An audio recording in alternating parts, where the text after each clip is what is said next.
Sa Mateo, sa aklat ng Mateo, chapter 25. Ayan.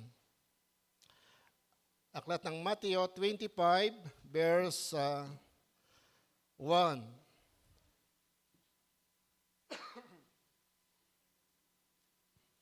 Mateo 25, ayan,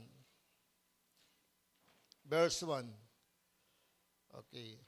So, basahin ko muna po dito sa aking version, sa aking Bible. Sabi po dito, so sundan po niyo ako. Ayan, 25. Okay. Ayan. Ang kaharian ng langit ay natutulad dito. May 10 dalaga lumabas upang sumalubong sa lalaking kakasal. Bawat isa ay may dalang ilawan, ang 5 sa kanila'y hangal, at ang sa ibang salin po yun ay mangmang, at ang 5 na may matalino. Ang mga hangal o mangmang ay nagdala ng kanilang mga ilawan, ngunit hindi nagbaon ng langis. Ang matatalino na may nagbaon ng langis bukod pa sa nasa kanilang mga ilawan. Naantala ang pagdating ng lalaking ikakasal, kaya't inantok at nakatulog sila sa paghihintay. Verse 6, ngunit nang hating gabi na'y may sumigaw, narito na ang lalaking ikakasal. Lumabas na kayo upang salubungin siya. Agad bumangon ang 10 dalaga at inayos ang kanilang ilawan. Sinabi ng mga hangal sa matatalino, bigyan naman ninyo kami kahit kaunting langis, aandap-andap na ang aming mga ilawan o matay na. Baka hindi ito magkasya sa ating lahat. Mabuti pa'y pumunta muna kayo sa tindahan at bumili ng para sa inyo. Tugon naman ang mga matatalino. Kaya't lumakad ang 5 dalagang iyon upang bumili ng langis. Habang wala sila, dumating ang lalaking ikakasal, ang 5 nakahanda ay kasama niyang pumasok sa kasalan at isinara ang pinto. Verse 11, pagkatapos dumating naman ang iba pang dalaga, Panginoon, Panginoon, papasukin po ninyo kami, pakiusap nila. Ngunit tumugon siya, sino ba kayo? Hindi ko kayo kilala. Pagkatapos ito ay sinabi ni Jesus, kaya't magbantay kayo sapagkat hindi ninyo alam ang araw o ang oras man. So, purihin po ang Panginoon sa kanyang salita. So, ito po yung parabola o parable of the 10 virgins.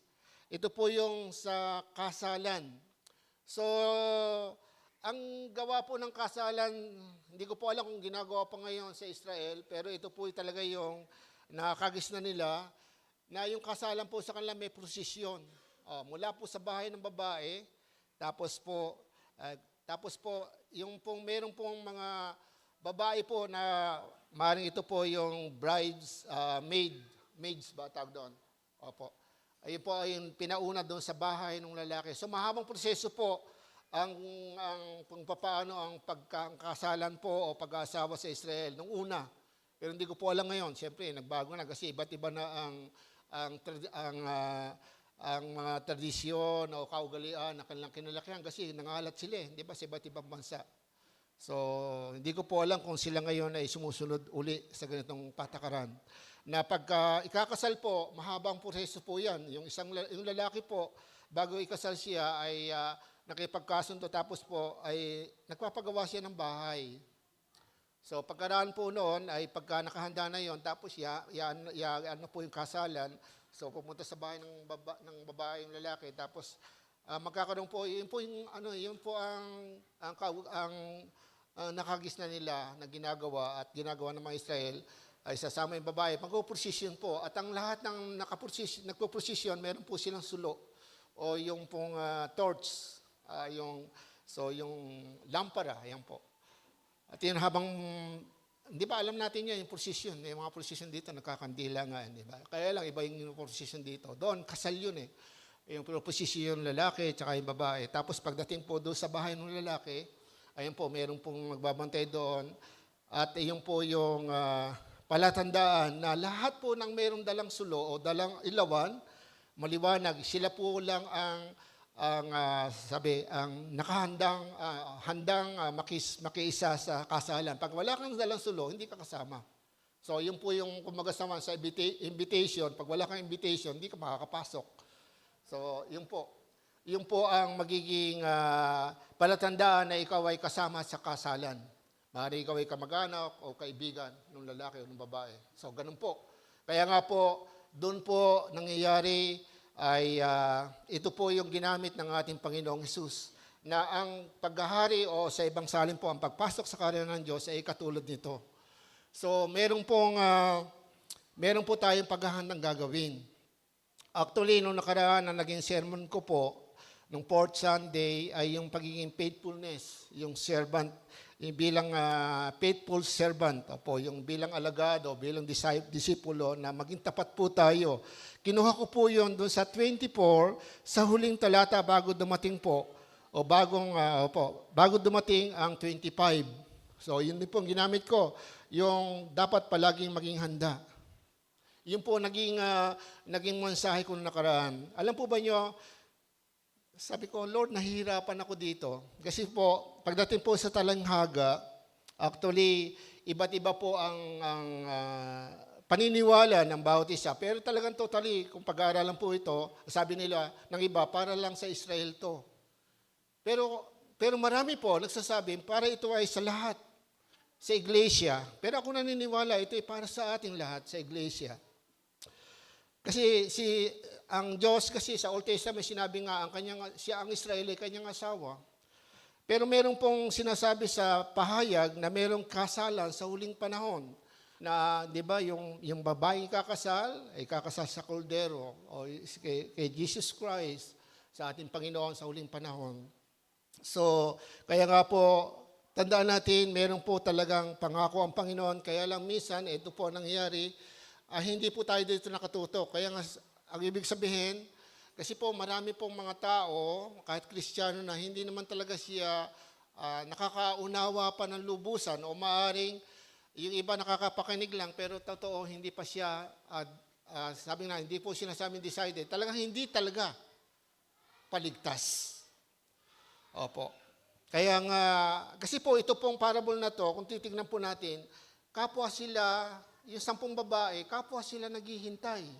Hindi po pinag-uusapan dito yung mga hindi mananampalataya. At dito po, kung titingnan natin, ang itinuturo po sa 24, yung malapit na pagdating at paghuhukom, pagdating ng Panginoon. Sa 24 nga sinasabi, magkakaroon ng digmaan, magkakaroon ng tagutom, magkakaroon ng kaguluhan. Ano ba nangyayari ngayon? Di ba nangyayari na? At ang huling tanda na inaantay natin at nakahanda na. Handang-handa na itatayo ang third temple. At ito na po ang nakikita natin. At ito po yung magkaroon tayo ng eye-opener na ito pinapanag-uusapan at hindi po matanggap ng marami kasi mataas ang pride ng lalo yung mga Arab countries. Pero mo, ang Iran, ang laki ng Iran. Ikumpara mo sa Israel. Tingnan niyo ang Turkey, tingnan niyo ang Syria, tingnan niyo ang nakapaligid sa kanila Iran, Iraq, 'di ba? So malaking bansa 'yan, pero ang Ehipto, so hindi ba? Dinidigma nila napakaliit na bansa pero hindi nila matalo. Kaya yun po yung sa atin, hindi man tayo tiga roon, pero dito po sa Bible, mapapatunayan natin buhay ang Diyos. Bakit po? Kasi yung pangako niya sa Israel ay hindi po nagbabago. Hanggang ngayon. Pero nyo, libo-libo, kung isang araw, 300 na missile pinababaksak sa Israel, wala pong, di ba? Kung wala talagang namamatay sa kanila. Kung titignan nyo, madaling mabura ang Israel sa balat ng lupa. Pero, kaya nga po napakahalaga po ngayon magbantay po tayo. Maging ready tayo. Prepared tayo. Kasi po, kung papaanong nakikita natin na yung pangako ng Diyos ay nagaganap sa Israel, gano'n pa yung pangako ngayon, nung panahon ni Jesus Christ? Ako ibabalik. Di ba? May rapture, kukunin tayo. Pero sa ngayon, sa panahon ito, anong mahalaga sa atin? Di ba? Anong mahalaga sa atin? Sa marami ito. Di ba? Pera. Kasi mahirap. Totoo naman. Hindi naman sinasabi, hindi naman tayo hipokrito na hindi natin kailangan yan. Kailangan natin pagkain. Di ba? Kasi nga po, pag hindi ka kumilos ngayon, di ba? Kaya nung mga matatanda, nung panahon namin, maluwag lang ang buhay, di ba? Pag wala kang gulay, manghingi ka lang dyan sa kapitbahay, di ba? Ngayon, kapitbahay mo, bumili ka. Amen? May kapitbahay nga kami, yung, yung malunggay lang binibenta eh. Hindi ka makahingi sa kanila kasi binibenta niya sa Tiangge eh. Di dapat pagkahingi ka, bayaran mo. Talbos ng kamote, minsan sa kapitbahay namin, Sister Elmi, babayaran 10 piso, 20 pesos. At least, di ba? Pero nung araw, kaya mahirap magsabi yung matatanda katulad ko, yung buti pa nung araw.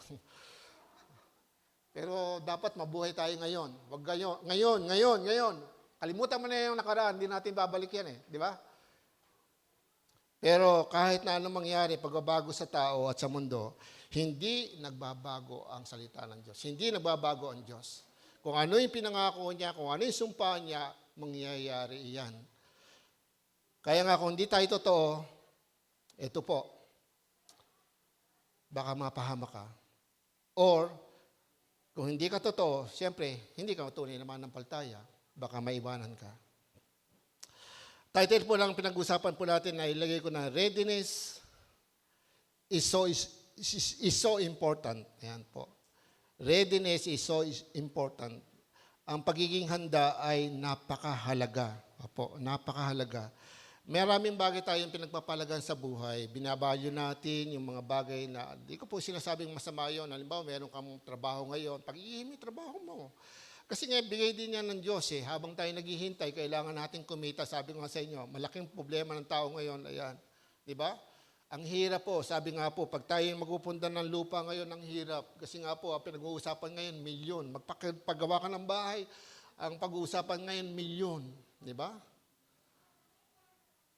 At talagang napakarami pong gastos. Sa pag-aaral lang po, ang laki ng gagastusin, ang daming pangangailangan, di ba? Tapos, problema pa sa ating bansa, sa paligid natin, kaya nagkakabuhol-buhol na. Kaya nga, maraming nga Kristiyano na, nasisiraan ang loob. Gaano pa kung hindi ka totoo? Kaya marami po ang tumatalipkod sa pagkakasala at tinututukan na lang niya kung ano yung masaya sa kanya. So, hindi po yun ay sinasabi ko na nangyayari po yun sa mga tunay na Kristiyano. Pagbabasahin niyo yung Bible, wala pong tunay na Kristiyano ang papatuloy sa pagkakasala. Amen? Sapagkat siya may bagong buhay na. At siya iniingatan ng Diyos. Kasama niya ang Holy Spirit. Pero pwede siyang magkasala. Opo. Pwede siyang magkasala. Bakit po? Kasi nga po, hindi pa tayo totally nasa langit. Nandito pa tayo sa lupa. At yung katawan natin, nandyan pa. Nandyan pa yung dating kaisipan mo. Nandyan pa yung gumugusto.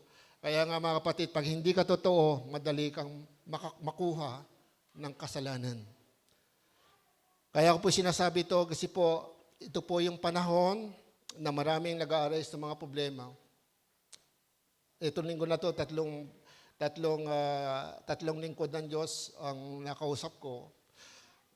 So marami akong nakausap talaga, yung kapwa kong pastor. So meron nga po sa kanila ay ngayon nga po. Kaya nga kaagad ay binaba niya yung pong manggagawa na to sapagkat hindi marapat ang ginagawa niya. Kaya nga naging question sa kanila, totoo ba itong mananampalataya? Bakit ginawa niya ito?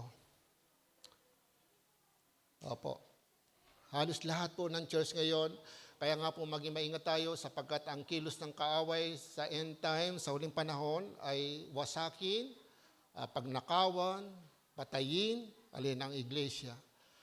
Yung kaayusan, yung pagiging matatag natin sa pananampalataya, paghihinain tayo, kaya nga hindi po tayo exempted sa mga pagsubok.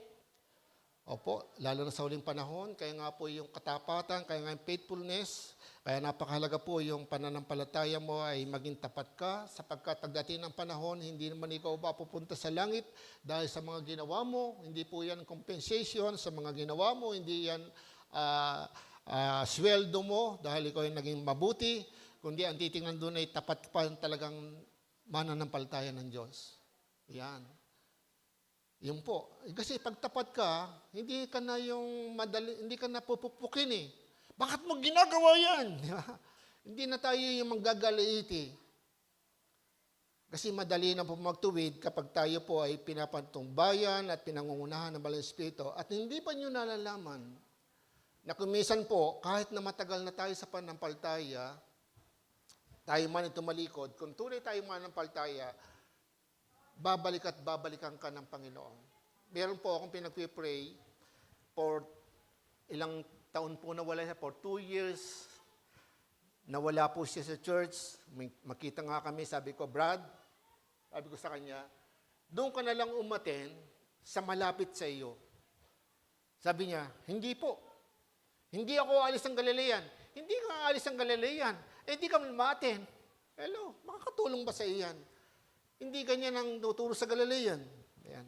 Saka hindi naman mahalaga ang Galilean. Hindi man yan ang magdadala sa isa langit. Pangalan lang yan ng church. Nakaristo sa sect. Yun lang po. Pero anong magagawa sa iyo sa kaligtasan mo ng Galilean? Hindi. Ito po, kaya nga po ito ay lugar lamang para gamitin ng Diyos, para tayo turuan, pag-aaral ng salita ng Diyos, at pag-aralan kung paano tayo malalapit sa Diyos, at pag-aralan na siyang Diyos na darating sa huling panahon, si Jesus Christ na namatay sa krus. At muling nabuhay at siya ngayon nabubuhay magpakailanman at nasa langit. Naghihintay ngayon ng pagkakataon siya, sa takdang panahon, darating siya, babalik siya. At yun po yung pinag-uusapan dito sa Mateo, chapter 24, tapos 25. Kaya nga dito sa parable ng 10 virgin, so ang pagpasok sa karya ng Diyos o sa langit ay hindi ayon sa kagustuhan natin. Kasi lahat tayo gustong pumunta sa langit, di ba? Sino ang gustong pumunta sa langit? Taas ng kamay. O, tingnan mo, di ba? Lahat tayo eh. Pero sino nakakaalam kung sino ang tunay? Hindi ako. Ikaw. Sabi mo sa sarili mo, ikaw. Ganyan mo sa sarili mo, ikaw. Amen? Kaya ikaw makakaalam niyan, hindi ako. Pero sinasabi ko sa inyo at panalangin ko, Lord, lahat po nang ipailalim nyo sa amin, sa pagtuturo, sa iyong salita, lahat po makasama. Ano po nyo, yun po yung pinapanalangin ko. Wala pong maiwanan. Baguhan o datihan. Kaya nga po napakalaga at sana po wag tayong masasaktan. Pag nasaktan tayo ng ating nadinig ay bibigay na tayo. Hindi po. Kasi ang tunay sa Biblia po, ano po gusto niyo yung gawin ng Diyos yung sa Biblia? Ang tunay na iniibig niyang anak ay pinapalo niya. Gusto po niya paluin kayo ng Diyos?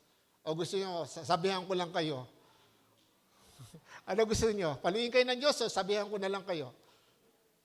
Di ba? Pero hindi ko masasabing sapat na yung sinasabi ko. Kasi araw-araw, ang nakakita ng ginagawa mo, iniisip mo pa lang ang Diyos.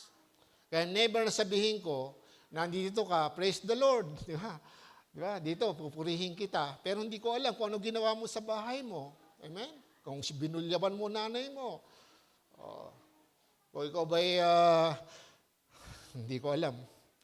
Kung ikaw po ay masunuring bata o masunuring magulang o ikaw ba'y tinuturuan ba yung anak mo ng daan ng kaligtasan, ng salita ng Diyos, yung nakasulat sa Bible, pinamumuhay pa natin, sino nakakaalam? Diyos lang. Hindi ko alam yon. Ang alam ko, narito kayo. Natutuwa ako at narito kayo ngayon. Di ba? Amen. Pero sa harapan ng Diyos, meron po siyang hinahanap. Kaya nga po, alam ng Diyos kung sino yung ready, kung sino yung prepared sa pagbabalik ng Panginoon. Kasi nakikita niya ngayon eh, kung di po niyo ito naunawaan at hindi pa niyo ito pinanghahawakan, maaaring wala kayong paghahanda. Ganyan po ang kalalagayan ng marami. Kaya nga sabi ko, marami po ngayon, mga church ang bumabaksak sa maraming problema. Kaya yung isang kausap ko na isang pastor, sabi ko, napakahalaga ang pagkakaisa sa loob ng church. Sabi nga ni Jesus Christ, hindi ba? Sabi ang kaharian na walang pagkakaisa ay babaksak. Kaya nga yung bansa natin, pag-pray natin, bakit po? Kasi ang gulo ng namumuno sa atin. Hello? Kung gawin ng Panginoon, parusahan tayo. Pasakop tayo saan? Di ba? Pahintulutan niya yung nangyayari ngayong banta ng giyera. Paano? Sino mananalangin? Ngayon, kung nananalangin ka, hindi nangyari, huwag mo sabihin, si pastor, false prophet yan. False pastor. Hindi. Tinuro ko sa inyo manalangin, kaya hindi nangyari yan. Dahil may nananalangin. Kaya nga po, hindi tayo pinababayaan ng Diyos. Maraming nananalangin Kristiyano. Huwag po tayong mag-akusa na pag nagsalita kami dito na merong ganito, alam nyo, ang sabi nga ng mga propeta ngayon, merong darating na tsunami. Tsunami, ano ba yung tsunami? Malaking ang alon yan, di ba? Malaking pagsubok para sa church. Kasi ano po, nasa huling panahon na tayo. Ang gusto ng Diyos, ang makasama niya, yung katulad po nung yung 5 virgin na matalino, wise. Ayaw na niya ng mahangal o mangmang. Kaya ito ilagay natin sa ating puso. Hindi po ito para tayo saktan, kundi para tayo turuan. Kapatid, kung tayo Kristiyano na ngayon, at kung tayo baguhan, magpatuloy po tayo sa Panginoon. Kung ikaw ay datihan na, checkin mo ang sarili mo. Totoo ka ba talaga? Ang hirap na tumatakbo ka, tagal mo na sa Panginoon, pero hindi ka pala totoo.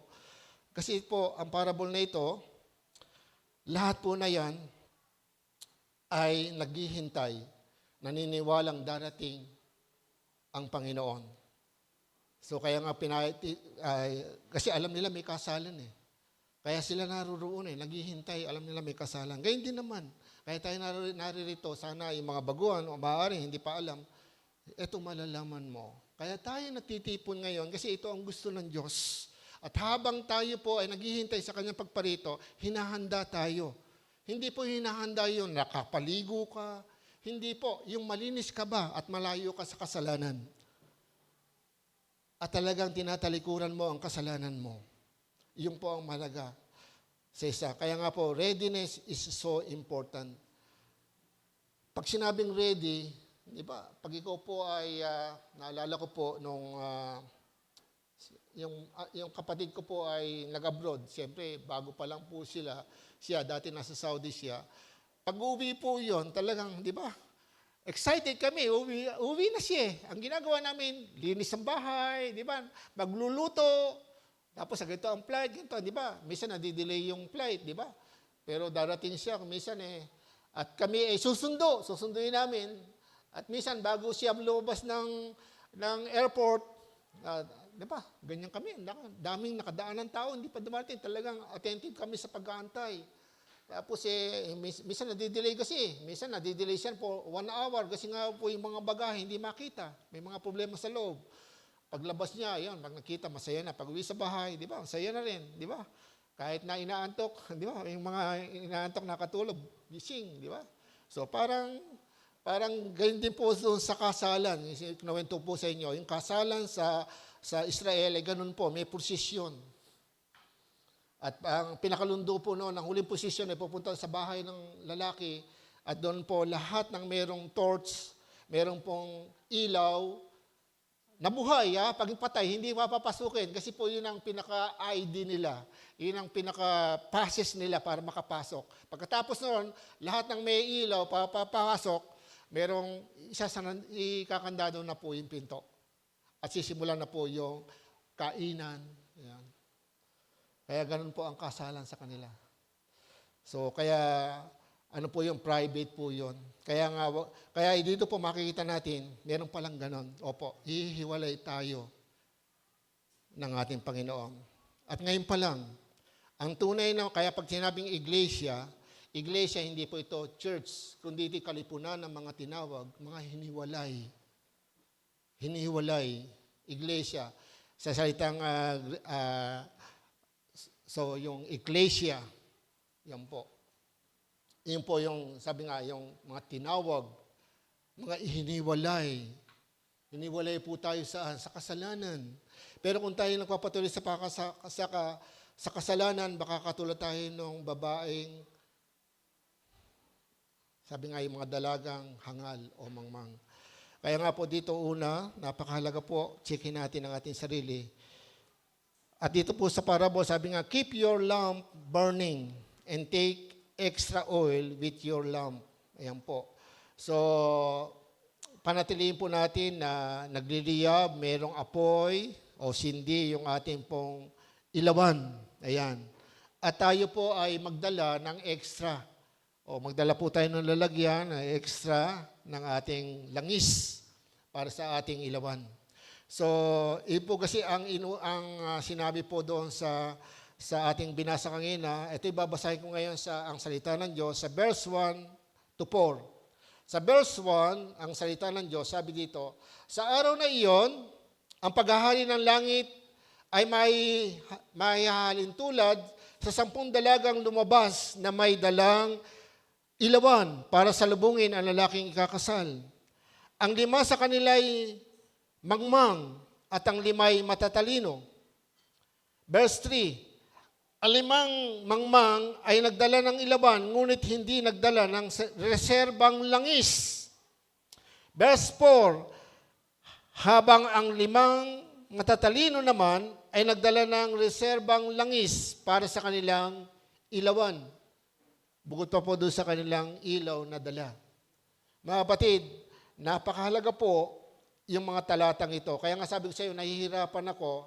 Kasi po, unang-una, hindi tayo tiga-Israel para maintindihan natin yon. Pero actually, sa mga kwento, ayan po, kaya nga, tapos yung maraming nagbibigay ng kapahulugan, na ganito ang mga iba't ibang stand nila, ganito yan, ganito yan, ganito yan.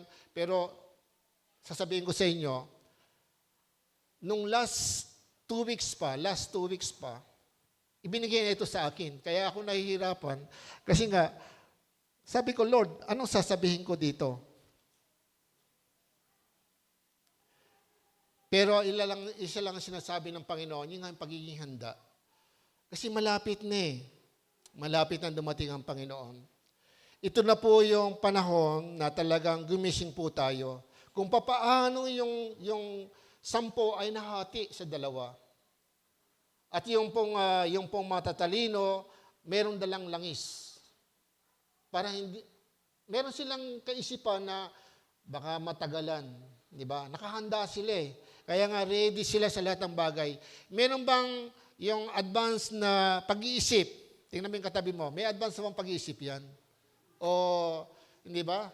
Minsan, kasi yung mga, di ba yung mga pupunta sa mga mall, minsan yung mga may tinatawag na yung impulsive buying. Pag may dalang pera, basta may gusto, bili ng bili. Pag uwi, wala palang bigas. Di ba? Hindi man lang inisip, wala pala kaming bigas. Di ba? Minsan ganun yung nagiging pabugso-bugso. Hindi iniisip ang di ba? Maraming ganong Kristiyano. Sabi mo sa katabi mo, hindi ako yan. Hindi ikaw yan. Yan. Sana matuto tayo. Kasi kung minsan, iyon po yung nangyayari, kaya nga tayo hindi mawala ng problema. Kasi po, marami tayong ginagawa na minsan hindi pabigla-bigla tayo. Minsan nagustuhan lang natin, ito na yan, sige na. Hindi na iniisip yung, di ba, nagtabi. Parang ganun po yung matatalino eh. Ganun po yung matatalino. Iniisip niya, yung hawak nilang langis o yung mesinde, tatagal ba ito ng magdamag? Paano kung hindi malis? So mayroong advance. Paano kung? What if? Kaya dapat maganoon din tayo ng pag-iisip na what if? What if? Totoo naman ngayon, di ba? Marami po sa atin ay nadidismaya ang buhay at puro problema ang maaabot sa buhay kasi nga po, pabigla-bigla at hindi pinag-iisipang mabuti ang gagawin. Samantalang sinabi sa Bible yan, di ba? Maghingi kayo ng payo. Pag-isipin nyo ng 7 beses. Pero tayo pabigla-bigla, tama. Kaya pagdating ng panahon, minsan, wala na pala, tuyo na pala. Di ba? Kaya nga sa pananalapi, lalo yan. Diyan kaya marami po nag-aaway na mag-asawa, tama. Dahil sa pera. Di ba? Tama. Ay, doon sa mga kabataan, hindi nyo naintindihan yan. Pag nag-asawa na kayo, hindi nyo maintindihan yan. Di ba? Yan ang madalas pinag-aawayan eh. Kaya nga minsan sabi nga, okay, may kaulo ng nanay mo. Bigyan mo ng pera, lalamig ka. Di ba? Kasi maraming mga magulang na-absorb lahat ng problema. Mga bata, hindi naman alam yon, di ba? Pero ngayon, dapat malaman nyo. Hindi pinupulot ng mga magulang nyo ang pera. Lalo na nasa abroad. Kung gumastos, kakala mo kasi nasa abroad naman yung, di ba? May nasa abroad naman ako. Mga kapatid, nagbabago na ang mundo. Paano kung magkaroon ng kaguluhan nga at kailangan na mag-for good ang lahat ng mga OFW? Paano po? Nakahanda ba tayo? At tayo po dito sa Pilipinas, nakahanda ba tayo? Pero doon sa parable po natin, ang talagang darating at talagang pinaghahandaan doon ay kasalan. Alam nila yung event na mangyayari. Tayo naman, alam naman talagang darating ang Panginoon. Sino sa inyo hindi nakakaalam na darating ang Panginoon? Siguro yung mga baguhan, hindi ko po masyadong naintindihan pa yan. Kaya hindi natin sila mapaghanapan. Pero kung matagal ka na, 1 taon ka na sa Panginoon, sa haba ng pagbabible study, kaya nga po nakakataka, kasi hanggang ngayon ay, di ba, kaya nga sabi sa Bible, hanggang ngayon, panimulang katuroan pa rin ang dapat ituro sa inyo. Dapat pagturo na kayo, di ba? Dapat ang kinakain nyo ay karne na, hindi gatas ang iniinom nyo. So, nakasulat po yun sa Bible. Kaya lang po, natural yan. Kasi nga tayong mga tao, matigas. May pride. Di ba? Opo, kasi kasama ako dyan eh. Kasi maraming tinibag sa buhay ko. Kahit hanggang ngayon, maraming tinuturo sa akin ng Panginoon. At di ko masasabing ako'y perfecto. Dahil lang sa biyaya ng Diyos, kaya po ako nakapagpapatuloy. At dahil sa kanyang kabutihan, kaya nga yung biyaya niya eh. Pag nagkasala ka, humingi ka ng tawad at maging tapat ka lang, ibabalik ka ng Panginoon sa dati. Kaya lang marami sa atin nagsisisi, pero hindi naman tunay. Kaya nga, minsan, kaya nga sabi sa Bible, hindi natin matutuya ang Diyos. Hindi natin mamamak ang Diyos. Sabi nga sa Galatians chapter 6, verse 7, hindi natin matutuya ang Diyos. Aanihin ng tao kung ano kanyang tinanim. Kung hindi ka tapat, may kasunod po yun. Tingnan po nyo. Galatians, pakiano po nyo. Wala po dyan sa lista ko. Pero ito po yung malaking paalala sa atin. Na maging ano po tayo, maging matalino tayo. Kasi kung tayo namumuhay sa salita ng Diyos at binabasa natin to, nauunawaan to, alam po ba nyo, tayo po'y kalulugdan ng Diyos. Magagamit ng Diyos sa ministry. Ayan po. Sabi dito, Galatians chapter 6, verse 17, huwag ninyong dinlangin ang inyong sarili. Hindi maaaring tuyain ang Diyos. Kung ano ang tinanim ng tao, yun din ang kanyang anihin. Tingnan nyo sa verse 8, ang nagtatanim para sa sarili niyang laman ay aani ng pagkabulok o kapahamakan o parusa mula sa laman. Ngunit, ang nagtatanim para sa Espiritu ay aani ng buhay na walang hanggan.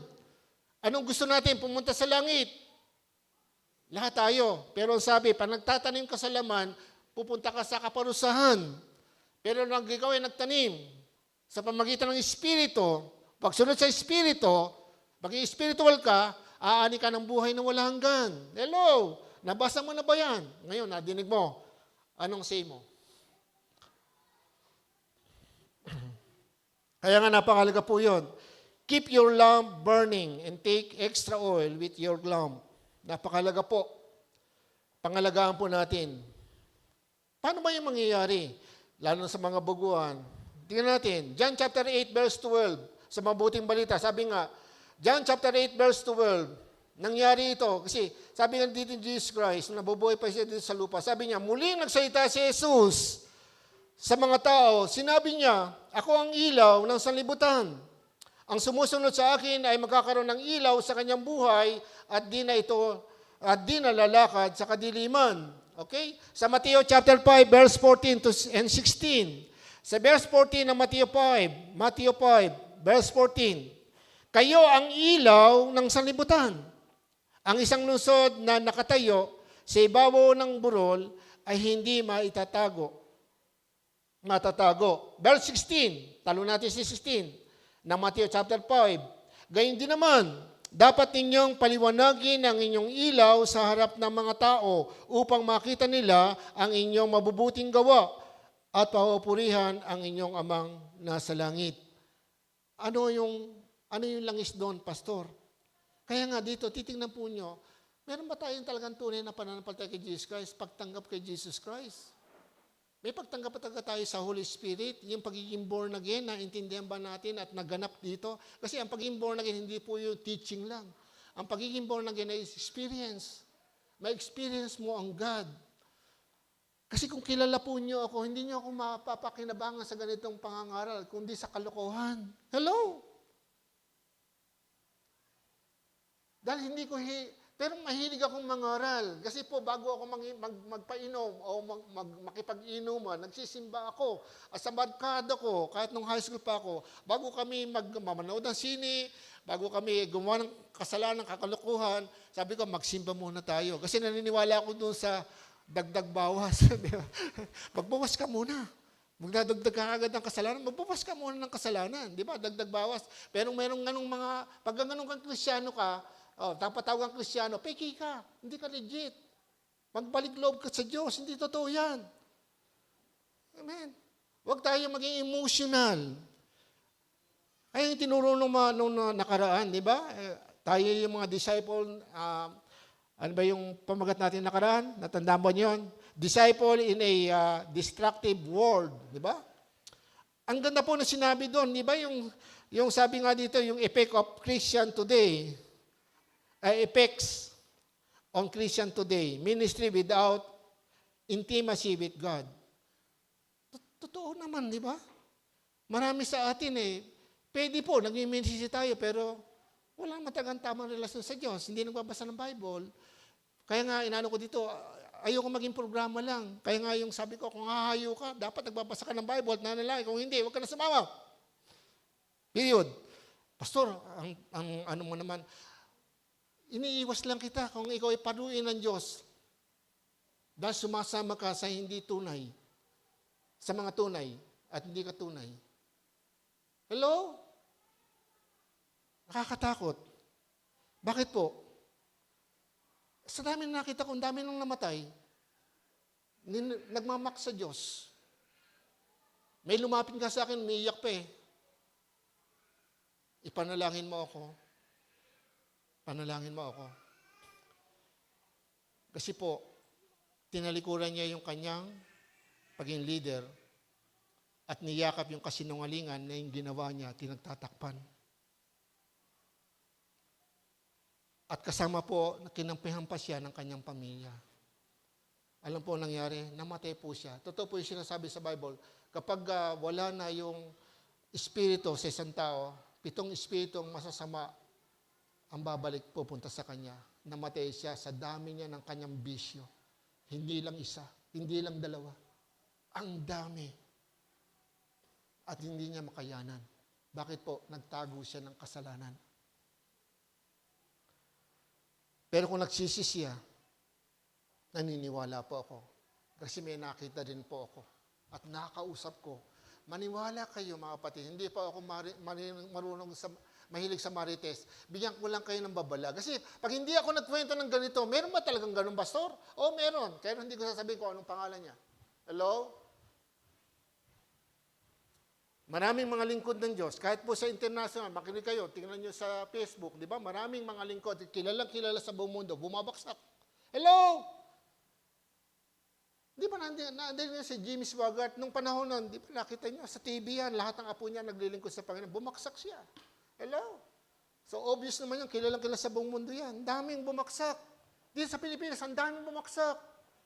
Kaya never sabihin nyo, ang pastor matatag. Hindi po, lahat tayo nasa ilalim ng kapangyarihan ng Diyos. Kung tayo magpapatuloy, kung tayo talagang yung matalino, so hindi tayo babaksak. Katulad ng virgin na to. At pagdating ng huling panahon, makakasama tayo doon sa langit. Pero kung hindi ka totoo, paano kung mapapatunayan hindi ako totoo, pastor? Ikaw nga makakaalam yan Basahin mo yung Bible.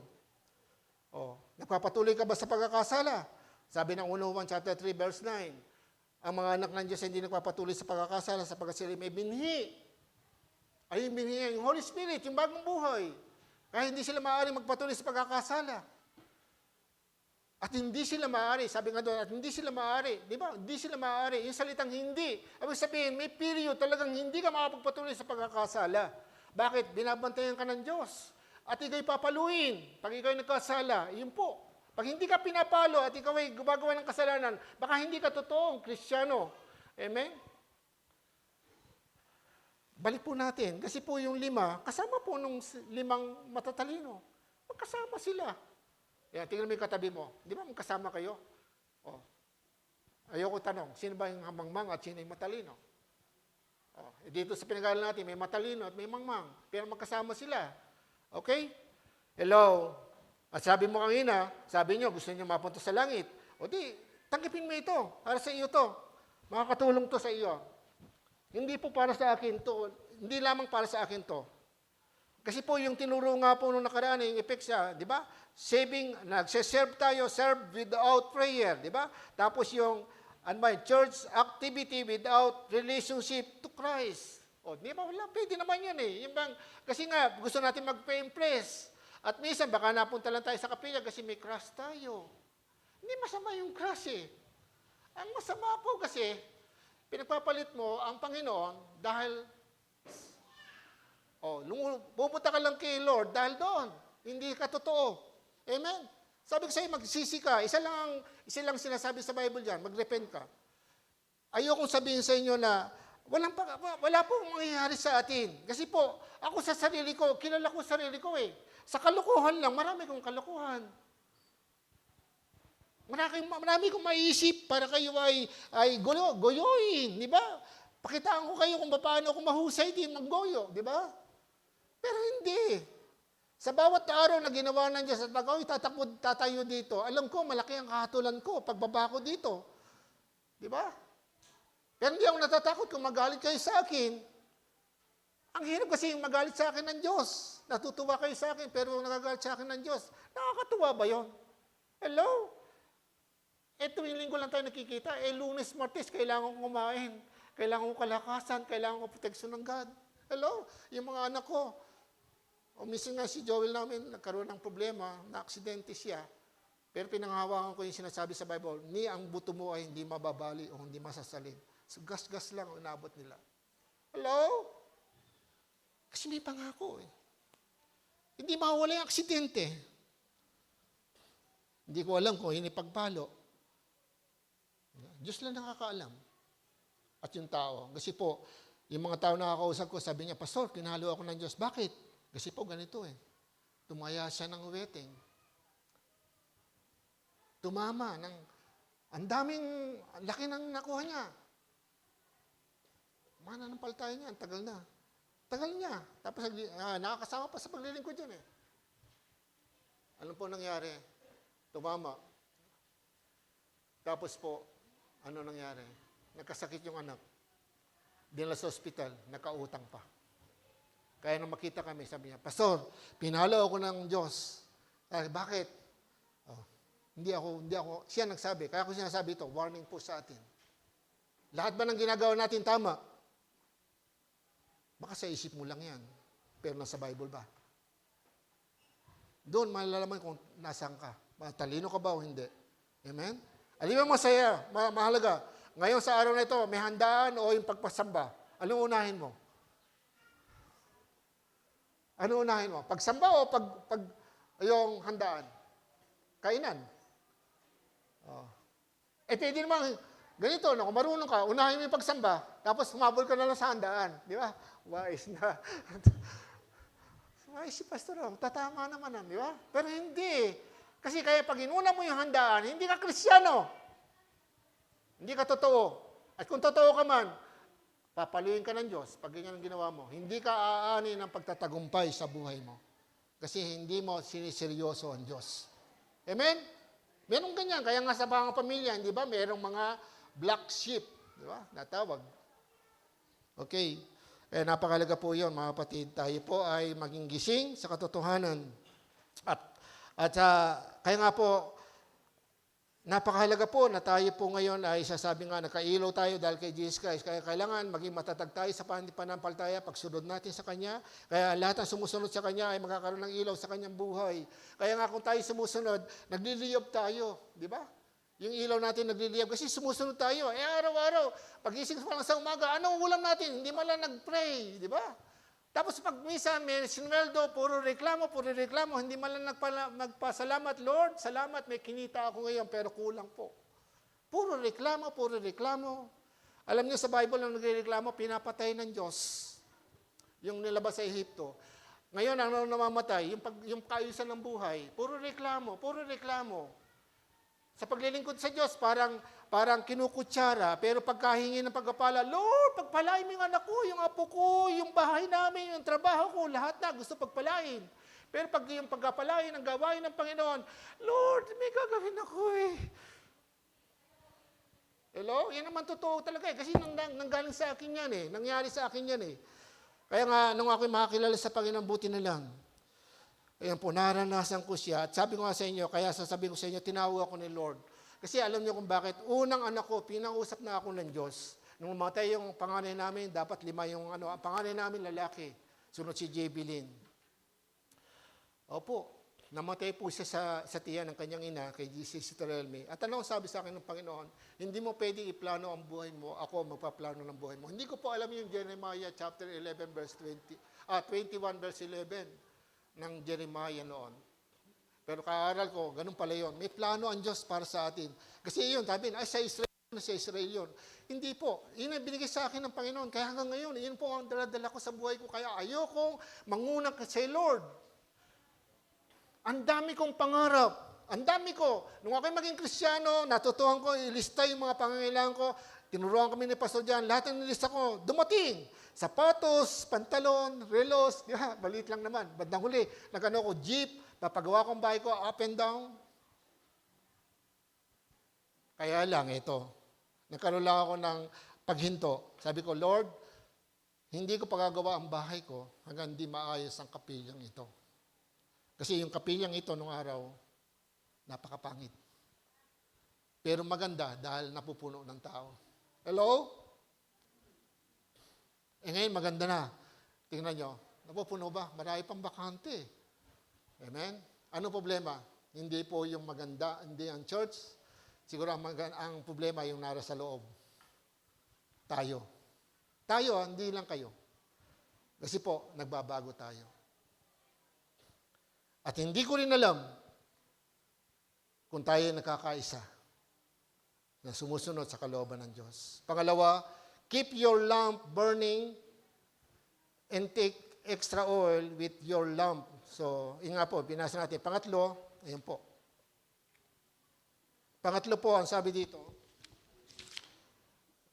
be prepared. Be prepared always. Maging handa palagi. Be prepared.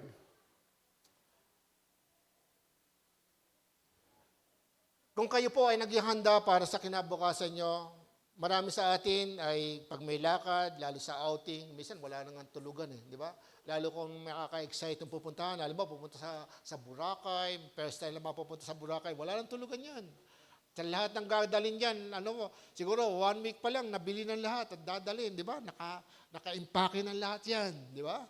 Pero pagdating sa spiritual, checkin natin sarili. Sa araw ba ng linggo, pag tayo po isasamba, pag araw ng linggo, handa na ba po yung ating sapatos, yung medyas natin, yung pagdating ng umaga, saka pala naghahanap. At ang tatanong, ngayon, di ba ako? Hindi. Di ba? Kasi inaantok na.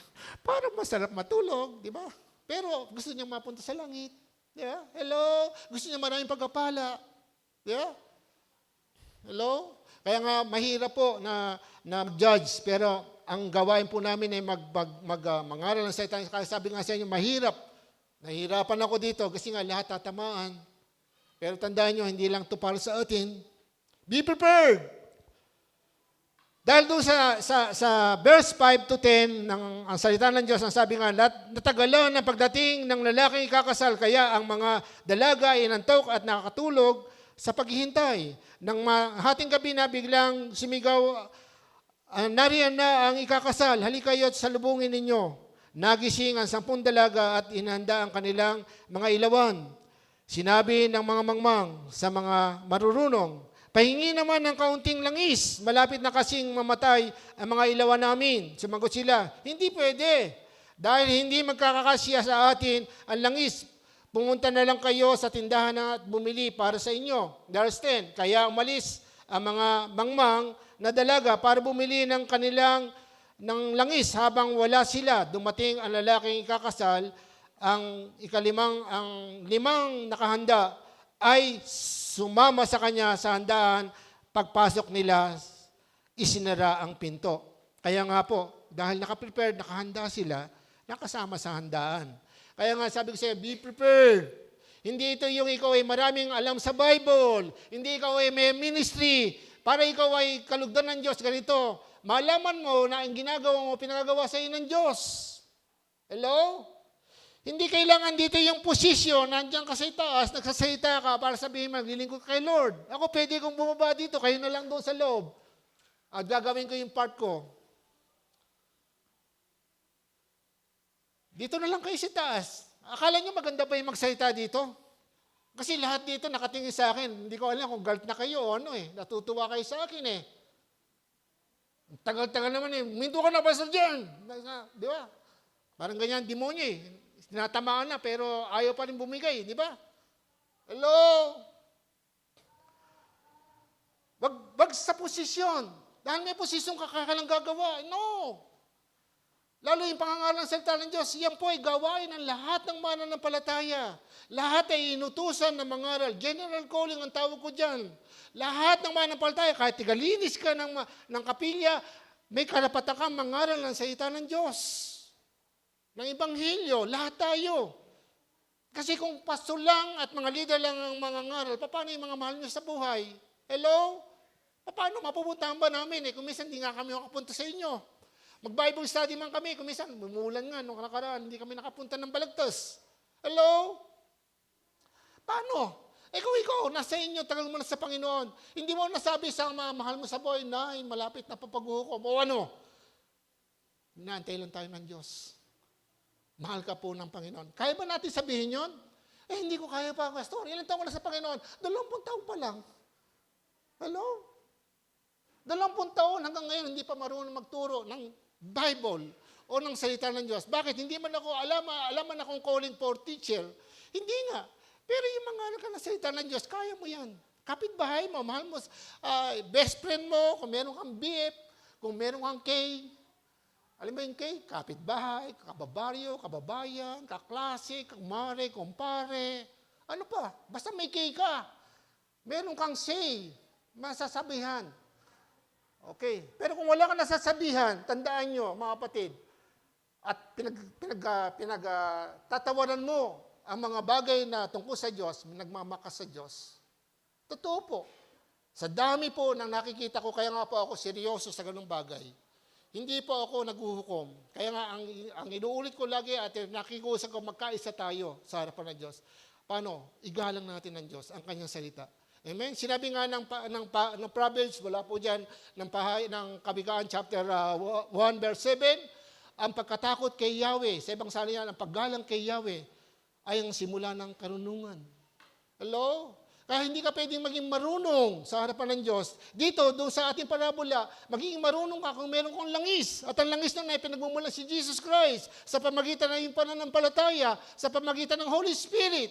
Kaya nga ang walang Holy Spirit, sabi nga ng Romans chapter 8 verse 9, kung wala sa isang tao ang Espiritu ng Diyos o ni Kristo, hindi siya kay Kristo. Hello? Kaya paano malalaman merong Espiritu ka? Mababago buhay mo. Kung walang nababago sa buhay mo, baka hindi ka tunay na Kristiyano. Hindi yung nasa loob ka ng kapilya. Parang ganito, lahat ba ng pumapasok sa garahe ay kotse? Paano kung may pumasok dong aso? Sabihin ba niyo, aso, kotse yan. Kasi sa garahe siya pumasok eh. Aso yung pumasok sa, tama. Hindi natin mamamakan Diyos. Pag pumasok ka sa kapilyang ito, dapat alamin mo na may nakakaalam kung sino ka sa harapan ng Diyos. Kung narito ka, ang Diyos, hindi ako. Pero ang alam ko at pinag-pray ko, lahat kayo, mabuksan. Kasi alam niyo bakit? Ang daming pagkapala. Hello? Pinansyal, material na bagay, binibigay ng Diyos sa mga tapat sa Kanya. At pag may problema, hindi pa tapos ang kanyang panalangin, basahin niya yung Bible. Dinidinig na niya. At maranasan niya ang himala. Merong himala. Meron. Sabi na, wala, Pastor. Pinikula yan eh. Hindi tayo sa pinikula. Totoo tayo. Meron. Hello? Kasi himala, nandito tayo. Himala yan. Nakikinig ka. Nasaktan ka nung nakaraan, nandito ka pa rin. Himala yan. Kasi ang tao, pag sinaktan mo, wala yan. Tama? Saktan mo isang tao. Di ba? Sabihin mo lang sa kanya, ganito yung Di ba? Siraan mo siya, tinan mo, lalayuan ka niyan. Pero dito hindi eh. Di ba? Nasasaktan na tayo, pero nagpapatuloy tayo. Bakit? Dahil sa Espiritu. Amen? Kaya be prepared.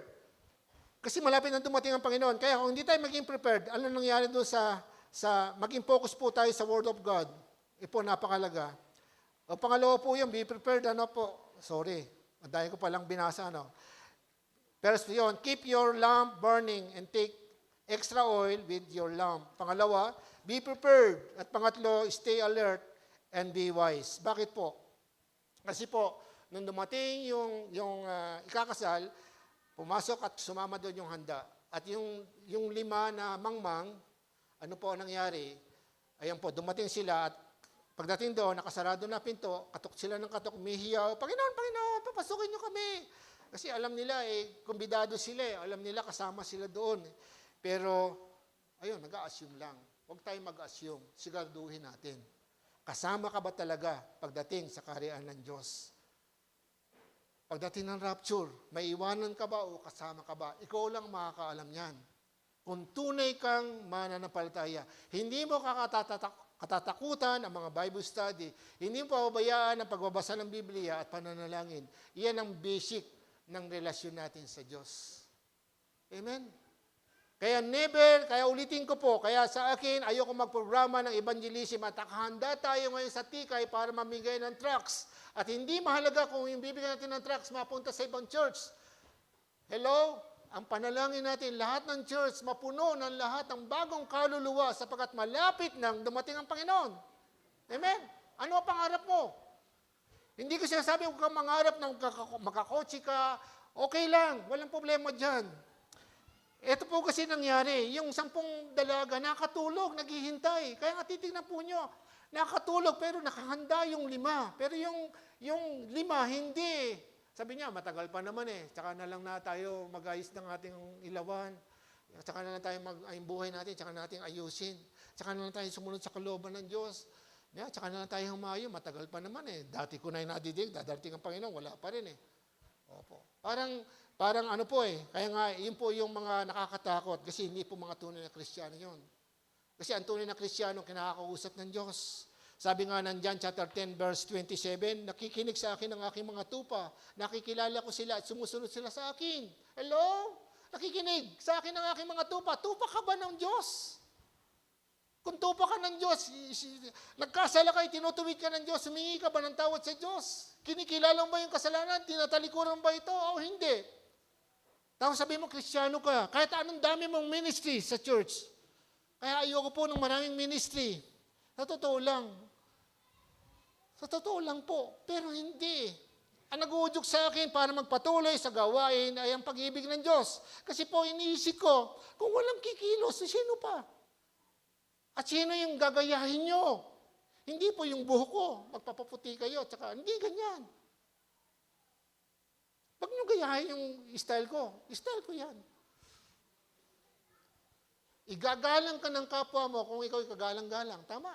Ginigain po ang respeto. Di ba? Inaani yan. Kaya igagalang dahil nirespeto mo ang sarili mo.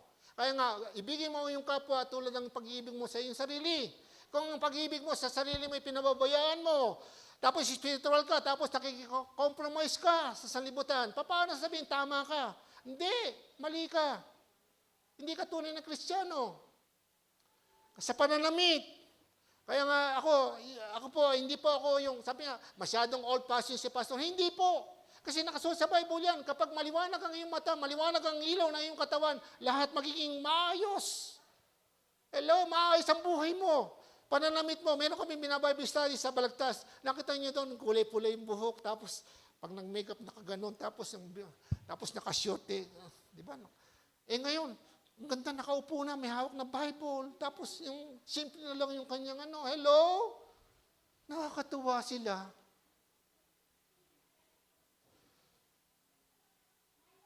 Pero malaki ang problema. Alam mo bakit? Galing sila sa kadiliman. Marami pong mga background na kailangan linisin. Unti-unti. Sino gagamitin doon? Ikaw na lang, pastor. Kaya nga sabi ko, ayoko na po. Lord, ayoko na. Di ko alam kasi matanda na ako ngayon. Di ko alam kung kailan ako mabubuhay. Ano ba tayo? Pangkapilya lang? Tinawag ba tayo ng Panginoon para maligtas lang? Kung ganyan, wag na tayong gumawa. Pati ako, dito na lang sa church. Mag-fellowship na tayo, kumain tayo dito, magsaya tayo dito. Bayan ay mapupunta sa impyerno. Ganun ba yon? O mahal natin ang ating sarili. Nasaktan ako, pastor. Nalulungkot ako ngayon kaya hindi ako makahayo. Hello? Ako nung umahayo, ang dami kong problema. Ang father at mother ko magkahiwalay.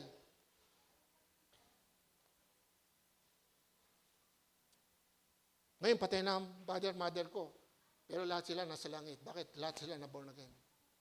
Una ko na Bible study ang tatay nanay ko. Mga kapitbahay ko, nagba-Bible study kami.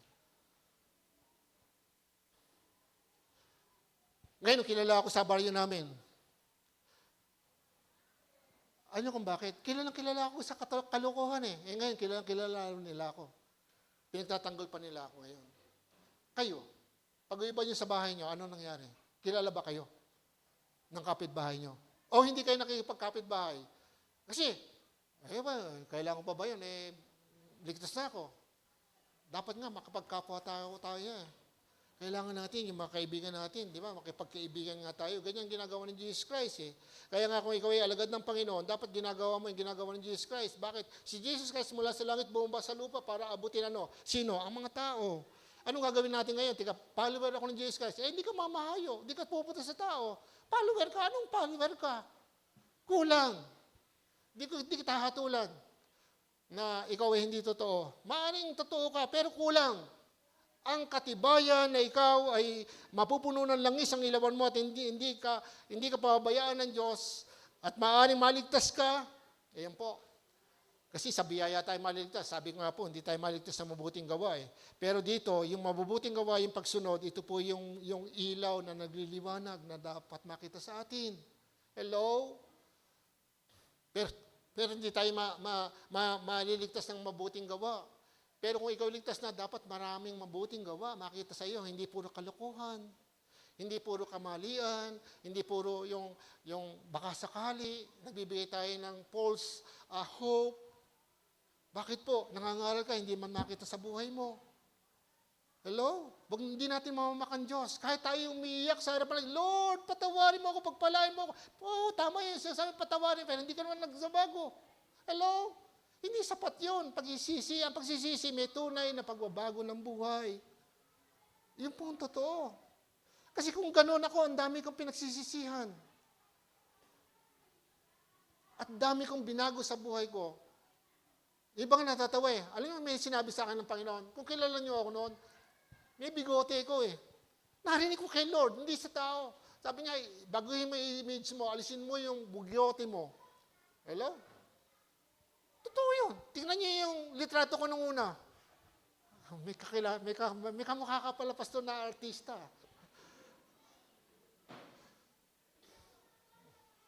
Hello?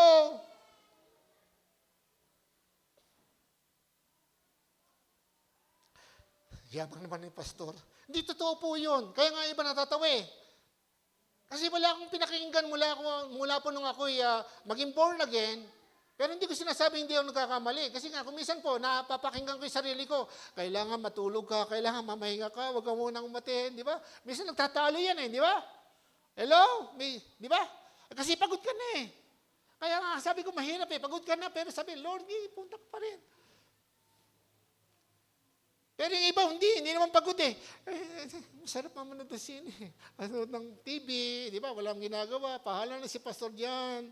Bahala sila mapunta sa impyerno. Basta kami, ligtas na. Ganyan ba ang sabi ni Lord sa iyo? Kung yun ang sinabi ni Lord, tama ka. Pero sasabihin ko sa iyo, maling-mali ka. Dahil nakasulat. Lahat tayo inutusan. Marcos 6:15, sabi nga, di ba, 16:15, sabi nga doon, umayo kayo sa sanlibutan o sa sangkatauhan at ipamahagi nyo, ipangaral nyo sa sangkatauhan ng mabuting balita. Matthew chapter 28, verse 18, humayo kayo at gawin yung alagad ko ang lahat ng bansa. Bautismo niyo sa ngalan ng Ama, ng Anak, ng Espiritu Santo. Pastor, di ba mga alagad lang, mga apostol lang sinabihan doon? Ang kasunod doon, 20. At turuan niyo sila na sumunod at tulad ng pinag-uutos ko sa inyo. Kaya nga po discipleship paiulit-ulit. Yung ginawa ng apostol, gagawin mo rin. Mangaral ka, gawin mo ng apostol, alagad yung pinangaralan mo. Tapos turuan sila. Ano yun? Inuutos ulit. Ituro mo ulit. Recycle po yan. Kaya yung discipleship, hindi dapat mapuputol yan. Bakit po? May mamamatay ngayon. May bagong panganak. Hello? Yung mga bagong mga kabataan nga dito dito po sa Sipat nung araw yung matatanda niya, nakamatay na Di ba? Ayan. Alam ni Sister Linda yan. Kilala po ako dito sa San Pablo. Kasi binabahay-bahay po namin. Marami nang namatay Pero yung mga lumalaki ngayon, hindi man ako kilala Kasi yung mga ngalan sa kanila. Dapat yung mga tinuturo ang bata ngayon, susunod, pagka ikaw ay naging high school na, dapat ikaw na mag-ano doon sa mga elementary. Di ba? Sa mga kabataan, dapat, ganun lang dapat Di ba? May ginagawa tayo. At hindi po tayo nakapokus doon sa position o doon sa church kung saan ka nandun sa church. Hindi mahalaga yun kung saan ka naroon. Kaya sabi ko nga sa inyo, napakahalaga po ngayon, itaguyod natin ang gawain ng Panginoon. Kung anumang gawain yan, panalangin natin, Lord, mapuno yan ng maraming kaluluwa. Malaki yan, mapuno yan ng maraming kaluluwa. Maliit yan, mapuno rin yan ng maraming kaluluwa. Lumaki ang kanilang kapilya. Pag-pray natin. Bakit po? Ang daming tao pupunta sa impyerno. Lalo ngayon sa panahon na to. Ang gobyerno natin, paano? Paano na mangyayari kung hindi tayo mag-pray? Puro kasinungalingan. Hirap na hirap tayo, hindi ba? Pero yung bansa natin, hindi maayos ang pamamahala. Hello, napakayaman ng bansa natin. Pero ang dahil naghihirap. Buti nga ngayon, nakakilala ka sa Panginoon, alam ko, hindi ka pinaubayaan ng Diyos. Pero paano yung mga tao wala pa ka sa Panginoon? Hirap na hirap ang buhay. Hindi pa kilala si Jesus Christ. Pero pag nakakilala sila, tutulungan sila ng Panginoon. Kaya hindi matulungan ng Diyos ang mga tao dahil wala pa silang tamang relasyon sa Panginoon. Sino gagamitin? Dapat tayo po. Ba't ko gagawin yan? Kasi malapit nang dumating ang Panginoon. Kung naniniwala ka dito, darating at babalik ang Panginoon. Dapat ito po yung lagay natin sa ating puso, kaya napakahalaga po, natulungan natin, itaguyod natin ang gawain ng Panginoon. Paano yung mahal mo sa buhay? Paano kung nangyari ganito? Ikaw ay napunta sa langit, tapos nakita mo yung nanay mo, tatay mo, nangangaltang ngipin at hirap na hirap sa apoy ng impyerno at doon ay may wood na hindi namamatay. Hello? Ano sinasabi sa Bible tungkol sa impyerno? Hello? Tapos wala tayong ginagawa. Yung patutuo natin sa ating bahay, kaaway natin ng ating mahal sa buhay. Born again pa naman tayo. Kaya sasabihin sa ganyan ba born again? Hello? Sakit mo naman, Pastor, magkasalita. Alam mo mga kapatid, hatulan po ako ng tao. Okay lang. Huwag lang ang Diyos. Kasi po, pag nagkasala ako sa Diyos, wala nang mamamagitan sa akin. Kasi nandito na ako sa taas. Di ba? Pag nagkasala tayo sa tao, may mamamagitan pa sa atin. Pwede kang pag-pray. Pero pag dumiretso ka na minamak mo na ang Diyos at siya hindi mo na sinusunod at sinisira mo na ang gawain ng Panginoon. Ito po sasabihin ko sa nakakatakot kasi manday ko na nakitang namatay. At ngayon may pinag-pray nga ako at alam ng Diyos yun. Kaya lang hindi ko alam kasi uso ngayon yan. Same-sex nagsasama. Ang napakasakit, yun nga po, nangyayari yan sa loob ng church.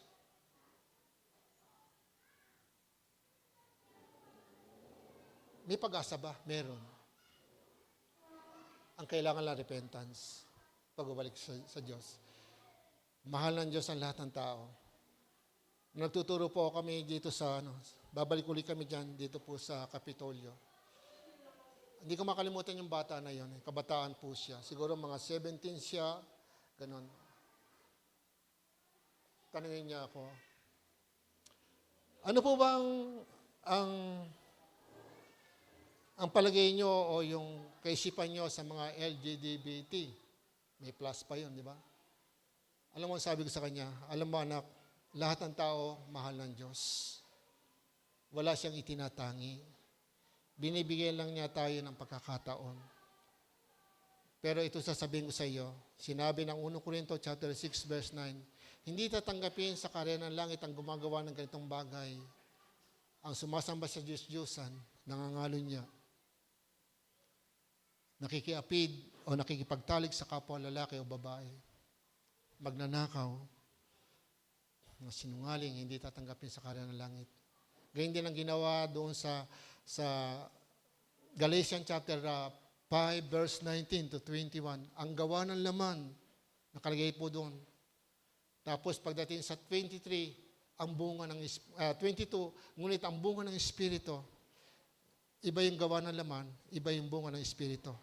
Kaya doon mapapatunayan na ikaw ay tunay na ligtas. Bakit? May nabago. Kasi yung gawa ng laman, hayag yan. Pero yung Holy Spirit, papasok sa loob mo at yun po yung magiging langis natin. Si Jesus Christ, papasok sa loob mo, kaya magliliyab ka, mag-aapoy ka, lalabas dyan, hindi ginagawa mo. Kasi ginagawa mo na yung kasalanan eh. Pero ngunit yung bunga, mula dito, lalabas yan. Pag-ibig, kapayapaan, kagalakan, katsagaan, kabaitan, kabutihan, katapatan, kahinahunan, at pagpipigil sa sarili. Walang utos laban sa ganitong bagay. Hello? Mababago ba ako? Oo, kung tunay kang Kristiyano, pero pag hindi ka nababago, hindi ka tunay. Andito ka lang sa loob, hindi ka tunay. Hello? O maaaring pinatitigas mo sarili mo. Pero kaya kailangan dito faith. Kaya kung ano pinaniniwalaan mo, nangyayari sa iyo. Kaya kailangan natin maniwala. Dahil nakasulat. Dahil ang demonyo, ginagamit din ng Bible para goyoin tayo. At pinakiigo tayo. Hindi masarap itong gawin mo. Basta ito, marami namang gumagawa.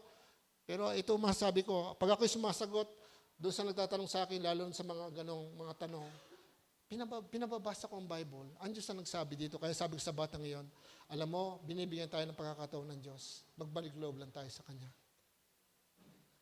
Lahat tayo maliligtas dahil kay Jesus Christ. Hindi kung sino ka at ano ka. Pero yung ginagawa mo, iyan po ang magiging dahilan. Kaya hindi ka matutuloy sa langit. Yung practice, ginagawa mo ba? Hello? Nandiyan po ba kayo? Pwede po ba tumayo tayong lahat? Amen. Tumayo po tayong lahat.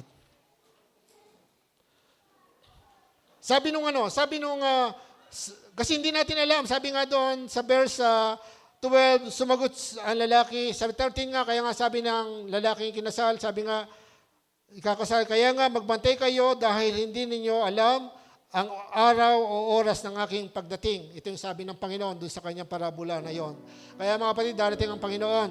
Pero ito po, kaya nga sabi nga doon, hindi ko kayo kilala dahil sabi doon sa limang babae, ikaw ba ay qualified o rejected sa langit?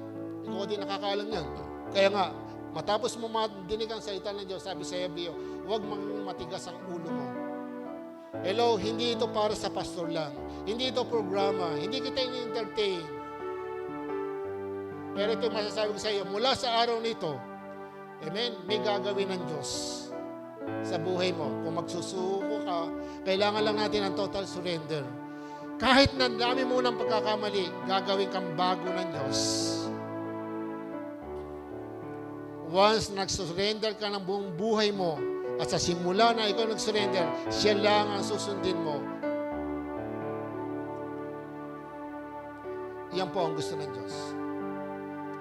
Kaya sabi, magbantay kayo. Magbantay tayo. At related ito kung titingnan natin sa Matthew chapter 7, verse 21 to 23. Sabi nga ni Jesus Christ, hindi lahat ng tumatawag sa akin, Panginoon, Panginoon, ipapasok sa karya ng langit, kundi yaon lamang o taong sumusunod sa kalooban ng amang nasa langit. Ano ba ang kalooban ng amang nasa langit?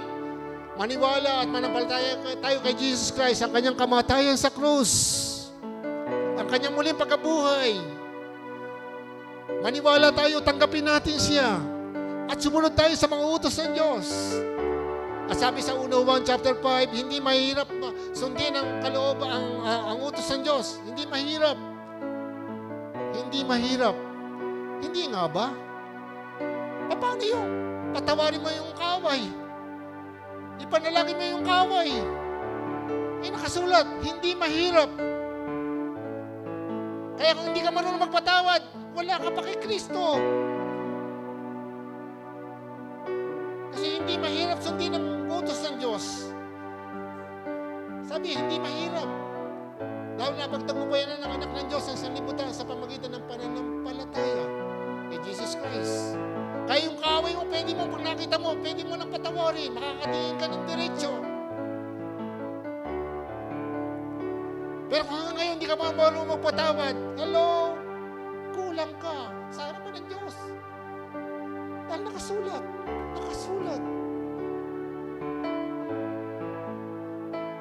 Sabi nga doon sa 22, Panginoon, hindi po ba kami gumawa ng himala kasama nyo, nang mangaral kami na kasama nyo, ay nagpalayas pa kami ng demonyo na kasama ninyo? Pero sabi doon sa 23, hindi ko kayo kilala. Mapapagawa ng mga sama. Kaya hindi sapat na may ministry ka. Hindi sapat na ikaw ay nasa loob ng kapilya. Hindi sapat na ikaw ay marunong lang tumawag ng Panginoon, Panginoon. Kundi ang hinahanap dito, sumunod tayo sa kalooban ng Diyos. Amen? Ipanalangin niyo ako. Pagsunod sa kalooban ng Diyos, ipapanalangin ko kayo. Gawain ko yan. Kaya kung gusto niyo magtagumpay sa buhay niyo, marami na akong karanasan at ayoko po kayong dayain. Kung marami kayong nadinig sa aking mga kwento, totoo po yan, sinasabi ko. Ang dami nang napahamak. Marami nang namatay. Kinausap ko, sinabihan ko. Pinagpe-pray ko, alam ng Diyos yun. At nung mamatay siya, sabi sa akin ng Panginoon, may ginawa ako sa Kanya. Alam niyo, kahit nakaburo siya, hindi ko pinuntahan. Hindi ko alam anong sasabihin ko. Pararangalan ko ba siya? Hatulan ako ng tao. Kaya mahirap. Kasi maraming aalipusta sa atin sa pagsunod natin sa kalooban ng Diyos. Totoo yan. Maraming aayaw sa atin dahil sa pagsunod natin sa kalooban ng Diyos. Totoo yan. Pero kung wala kang kalaban sa mundong ito, hindi po yan totoo. Na ikaw ay Kristiyano. Hindi mo mapipilis ang lahat. Kailangan ang mapipilis mo lang ay ang Diyos. O ikaw mismo, naghahanap ka na tanggapin ka, pero hindi ka katanggap-tanggap sa Diyos. Mahirap. Mahirap magsalita ako dito na, oy, ganda mo.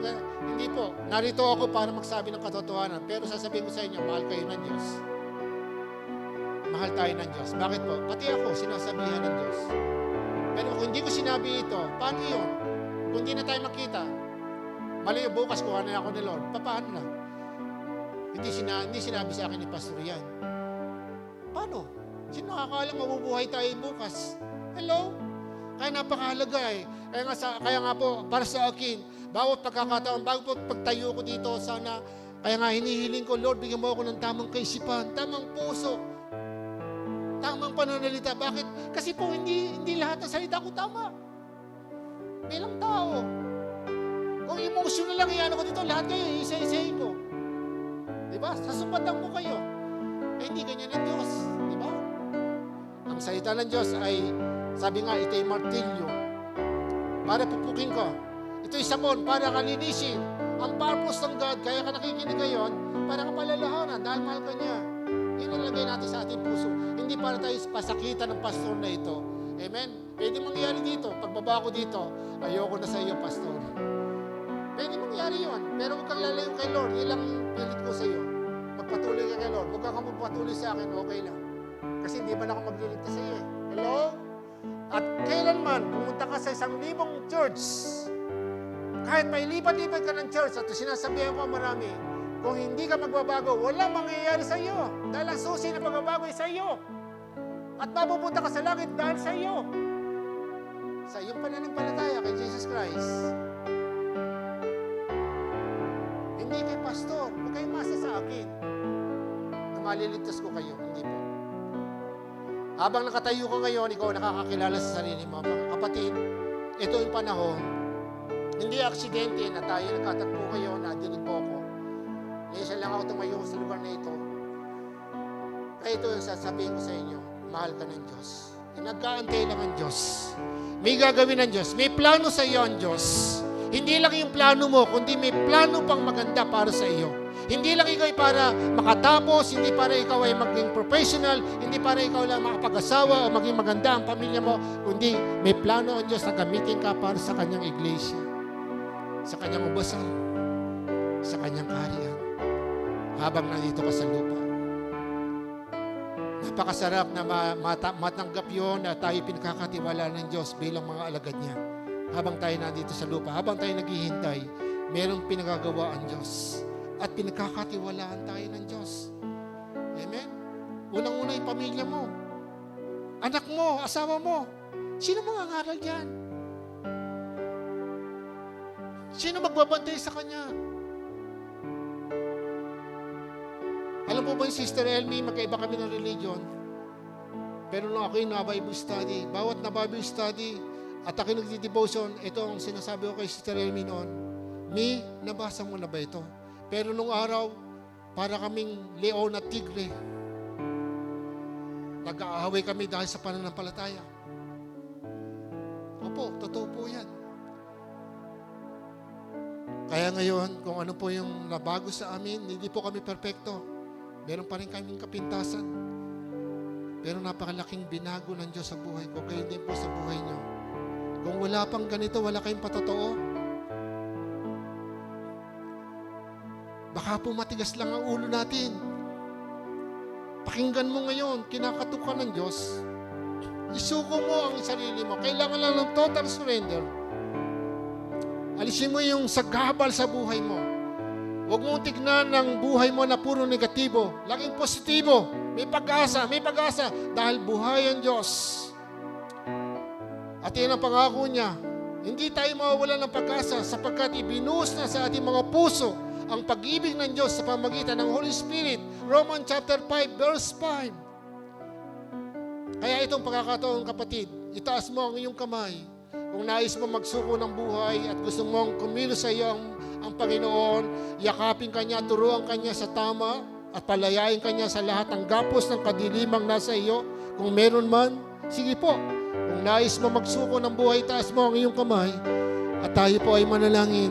Sa iyong kinatatayuan, sabihin mo, Panginoon, lumalapit po ako sa iyo, sinusuko ko sa iyo ang buong buhay ko, Panginoon. Baguhin mo po ako. Tulungan mo ako at palakasin. Bigyan mo ako ng malaking pananampalataya. Amen. Ako na lang po ang manalangin. Ama, maraming salamat po. Dalangin ko po, Ama, ang patuloy na pagpapala mo. Dalangin ko po, Ama, ang patuloy na paggabay mo, tulad ng iyong pangako, sa lahat ng tumanggap at nanalig sa aming Panginoong Hesus. Sabi mo, pinagyan mo kami ng karapatan maging anak ng Diyos. At bilang mga anak ng Diyos ngayon, at bilang may tumanggap ng pagiging anak, at nanampalataya sa aming Panginoong Hesukristo, sa pamamagitan ng iyong Santong Espiritu, patunayan mo po sa bawat isa na yung pinag-usapan namin at narinig nila at nababasa nila sa salita ay ito'y totoo at mangyayari sa buhay ng bawat isa sa amin kung kami ay magpapatuloy. At sa pagparito ng aming Panginoong Hesukristo, Panginoon, magiging handa kami sapagkat, Lord, maayos ang aming relasyon sa iyo. Dalayan ko po, Ama, yung mahina po hanggang ngayon sa pagbabasa at pananalangin, pagbabasa ng iyong salita. Tulungan mo ang bawat isa, O Diyos. Palayain mo sila sa katamaran, sa mga bugso ng damdamin at tulak ng kaaway ng pagnanasa ng laman. Kundi, Panginoon, sa patnubay ng iyong banal na Espiritu, mawasak at mamatay na ang gawa ng laman sa aming lupang katawan.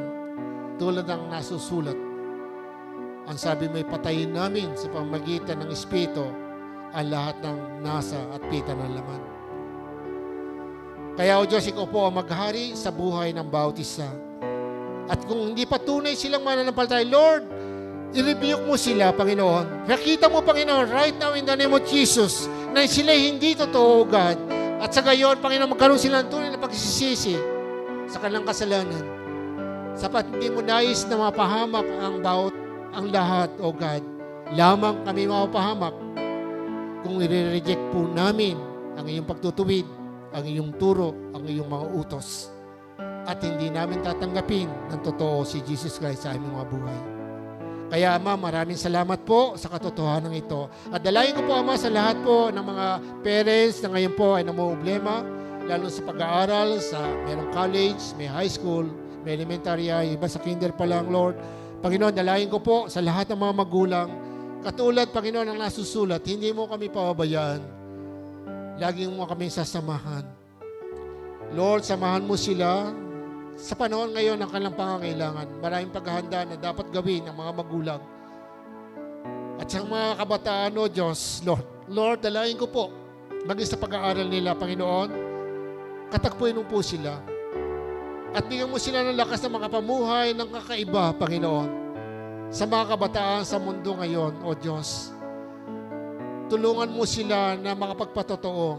Tulad ng iyong nasusulat, lahat kami inuutusan mong mangaral ng iyong salita.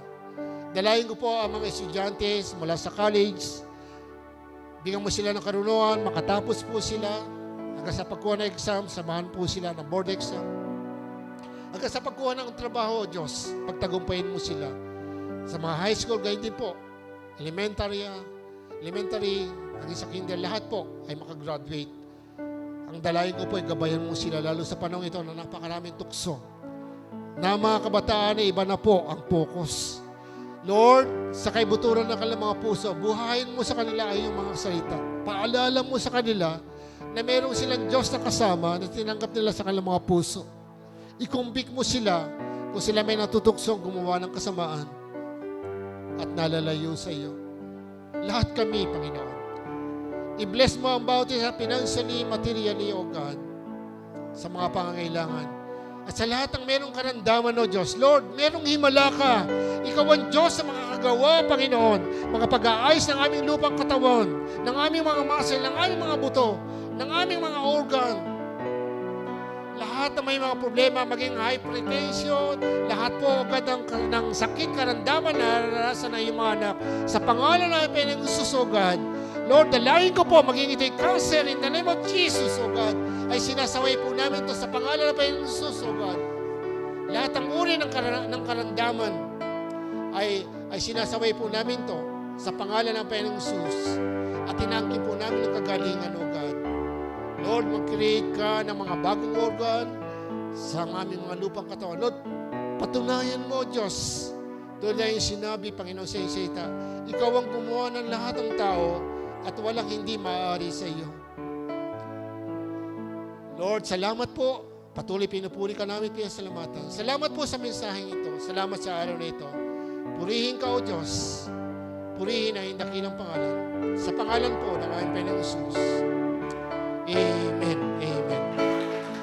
God bless you.